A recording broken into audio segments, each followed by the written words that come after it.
Welcome back. The UN COP26 summit is underway in Glasgow, Scotland. Renewable energy is one of the issues top of the agenda as the world moves away from fossil fuels. For more on this, we're joined by Kristina Skierka, who's the CEO of Power for All, a global group that is working on accelerating access to energy. Thanks so much for your time, Kristina. We appreciate it.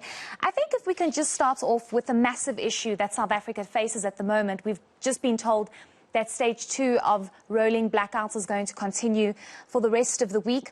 Why do you think government is possibly not admitting to the fact that coal power supply is possibly the problem and it's unsustainable for such a long time? So that's an excellent question. And I think it's important to start by really defining what energy poverty is. So today, there's about 1 billion people who don't have any access at all to energy. And on top of that, there's another 1 billion or so who have intermittent access, which is some of what you're talking about. And the truth is that there's just built-in inequity in the global energy system. And that comes from a range of issues. But one of them is institutional bias. And oftentimes, we've used 100-year-old technology to try to build and deliver energy systems in the modern world. And a lot of times there's disconnects. And so one of the reasons we focus on decentralized renewable energy is because of that resilience that you don't get, you just can't have when you're talking about centralized grid production, trying to get energy through transmission lines without any losses to millions of people, as in South Africa. So I know you speak about how you still have millions of people who don't have access to power, and then you have South Africa that has it every now and then. But we know that you will also be moderating a panel discussion about how to possibly create jobs in renewable energy sector and how this could possibly create the solution to provide power to people that don't have it and to provide sustainable power to people that do have it but don't have it all the time.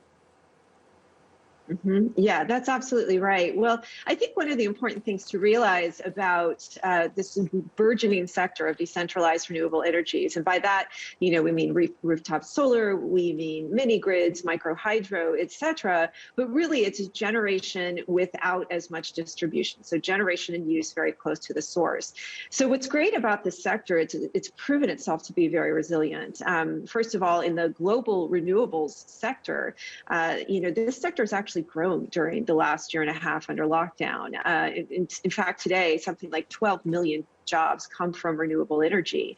And one of the great things we've seen with decentralized renewables is because these are about solutions for rural and peri-urban areas, the people who actually install the power tend to live quite local. And it really is a community-based approach to electrification. So at the same time, it's proving to be a more resilient industry. And as we're seeing jobs grow in this sector and jobs in fossil fuels decline, what's really great is it also tends to be more inclusive and more equitable, and brings great jobs to a lot of people in a lot of different places on the planet.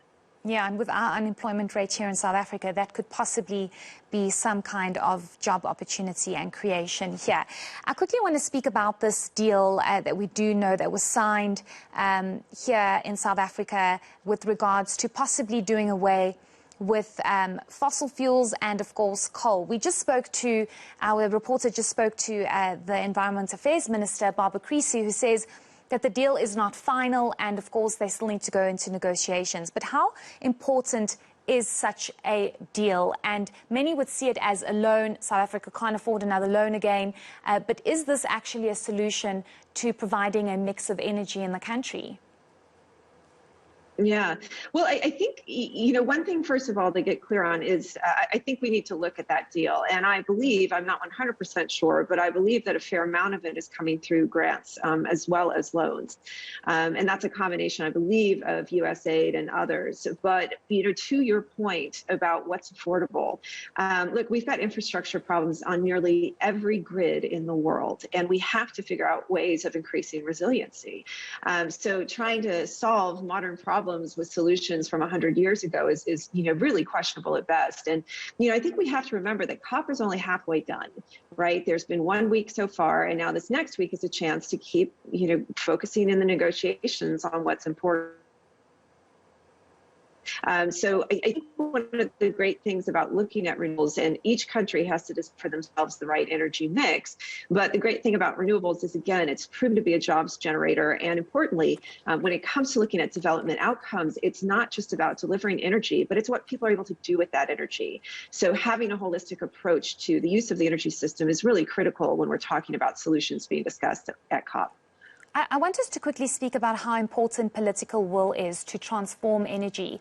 You see here in South Africa where there's a constant cry out for independent producers to be allowed to be put on the grid and for there to be a mix of energy because of the constant blackouts that we are experiencing. Do you think that political will has a big part to play and is not possibly doing so to transform energy? It's 100% the core of everything. And, a global campaign like Power for All really seeks to not only establish that political will, but grow it. And how does that show up? That shows up in things such as targets that we talk about with the INDCs at COP, but it also tends to then show up in national energy plans and targets. And those are all really important because once you motivate that political will and establish it in some sort of law or policy, it's going to happen. So it's essential. I'm hoping your connection stays with us. I just have one more question.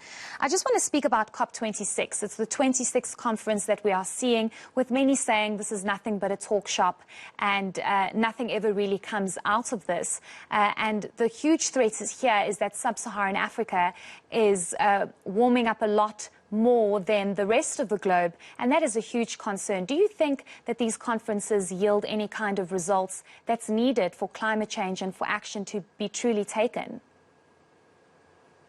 Well, I think, when really looking at COP and what its goals are, absolutely, there's protests in the streets in Glasgow still, and there should be.